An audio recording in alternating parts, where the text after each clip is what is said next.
বিসমিল্লাহির রহমানির রহিম। আসসালামু আলাইকুম। সমবেত সর্বস্তরের আশিকে মুস্তাফা সাল্লাল্লাহু আলাইহি ওয়াসাল্লাম, সুফি ভাবাপন্ন আহলে সুন্নাত ওয়াল জামাতের অনুসারী ও আশিকে আওলাদ রাসূল মাঝভান্ডারী গণের পক্ষ হতে আমরা বলতে চাই, সমগ্র ভারতীয় উপমহাদেশ ও বাংলাদেশ আলে রাসূল সাল্লাল্লাহু আলাইহি ওয়াসাল্লাম ও আহলুল্লাহ যেমন গৌসুল আজম আব্দুল কাদের জিলানী, খাজা গরিবে নওয়াজ নিজামউদ্দিন মাহবুব ইলাহি, খাজা শরফুদ্দিন চিশতি, হযরত শাহ জালাল, শাহ আমানত, গৌসুল আজম শাহ আহমদুল্লাহ, গৌসুল আজম শাহ গুলামুর রহমান মাঝভান্ডারী এবং বহু শায়েখ ও ইমামের তরিকত অলিগণ আল্লাহর বাণী, নবীর আদর্শ উদু ইলা সাবিলি রাব্বিকা বিল হিকমা ওয়া মুজিয়াতুল হাসানা, অর্থাৎ তোমরা মানুষকে আহ্বান করো আল্লাহর পথে সুন্দর কথা ও কৌশলের মাধ্যমে।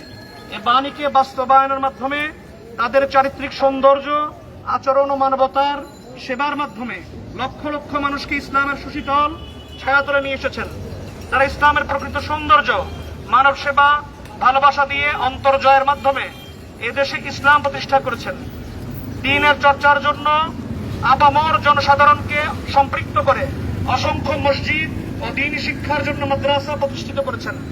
অসংখ্য বর্বর ব্যক্তিকে আত্মিক ও মানবিক উন্নয়নের মাধ্যমে সমাজের শান্তি, সৌহার্দ্য, সম্প্রীতি, ভ্রাতৃত্বের প্রতিষ্ঠার মাধ্যমে আজকের এ বাংলাদেশ গঠনে তাদের ভূমিকা অনস্বীকার্য। পথ প্রদর্শক হিসেবে বাল্লিগ মা উনজিলা ইলাইহি মির রাব্বিক এ বাণী বাস্তবায়ন তথা আল্লাহ ও রাসূলের বাণীকে প্রচার করে ও হাতে কলমে বাস্তবায়ন করে তাদের জাহিরি জিন্দেগি সমাপ্ত করে প্রত্যেকের মাজারাতে শায়িত হয়েছেন। ইরশাদ হয়েছে, ওয়া মান ইউকতালু ফি সাবিলিল্লাহি আমওয়াত বাল আহইয়া ওয়ালাকিন লা তাশউরুন, অর্থাৎ যারা আল্লাহর রাস্তায় মৃত্যুবরণ করেছে তারা মৃত নয় বরং জীবিত, কিন্তু তোমরা তা অবগত নও। উগ্রপন্থা ইসলামে নেই। ইসলামে মুসলিম এবং ভিন্ন ধর্মাবলম্বী আপামর জনসাধারণের এবং তাদের সহায় সম্পদ উপাসনালয়ের নিরাপত্তা দানের বিধান রয়েছে। পারস্পরিক শ্রদ্ধা ভিত্তিতে যার যার ধর্ম সে পালন করবে, যার যার মানহাজ অর্থাৎ তরিকা অনুযায়ী তারা চলবে। অপরের সম্পদ বিনষ্ট করবে না। রাষ্ট্রীয় সম্পদ জনগণের, তারা তা সমভাবে ভোগ করবে।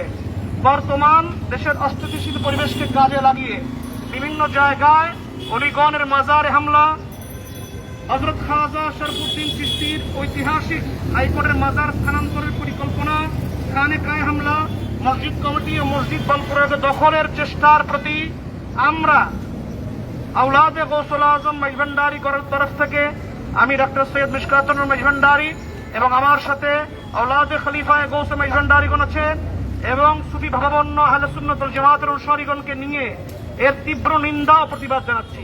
বর্তমান সরকারের প্রতি উদাত্ত আহ্বান, এই ধরনের স্বৈরাচারী অগ্রপন্থায় জড়িত ব্যক্তিদের ব্যাপারে প্রয়োজনীয় দৃঢ় পদক্ষেপ গ্রহণ করে শান্তিকামী, সুফি ও সুফি ভাবাপন্ন, নবী এলি প্রেমিক আহলে সুন্নাত ওয়াল জামাতের আপামর জনসাধারণের ন্যায্য দাবি বাস্তবায়ন করে এদেশের প্রত্যেকের শান্তিপূর্ণ সহাবস্থানের মাধ্যমে দেশ ও জাতির সার্বিক কল্যাণ নিশ্চিত করবেন।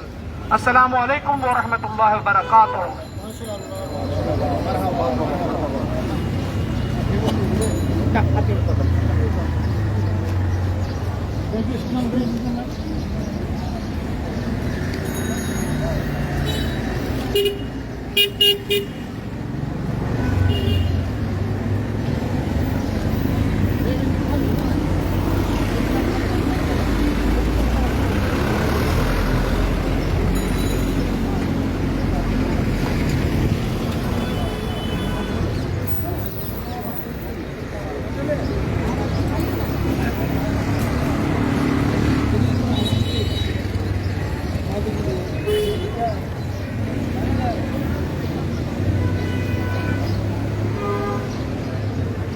Thank you.